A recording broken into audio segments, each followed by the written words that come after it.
এই শব্দের মধ্যে দেখেন আই এর পরে ই আছে, তাহলে আই এর উচ্চারণ আই এ হবে, কি হবে?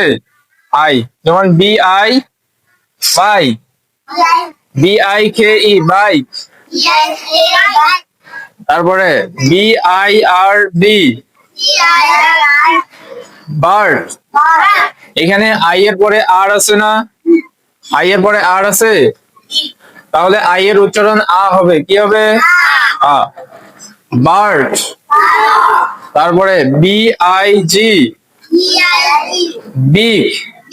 এখানে আই এর উচ্চারণ ই হবে, আই এর উচ্চারণ ই হবে, কারণ দেখেন এখানে আই এর পরে ই নাই, ই থাকলে তো আই এ উচ্চারণ হইতো।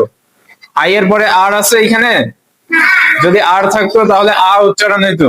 আ উচ্চারণ হবে না, আই উচ্চারণ হবে না, কি হবে উচ্চারণ? ই। কারণ বি আই জি, আই এর দুই পাশে দেখেন কনসোনেন্ট আছে, আই এর দুই পাশে কনসোনেন্ট আছে, এই জন্য উচ্চারণ হবে আই এর ই, বি আই জি, ই। এখন ই উচ্চারণ হয়েছে আই এর,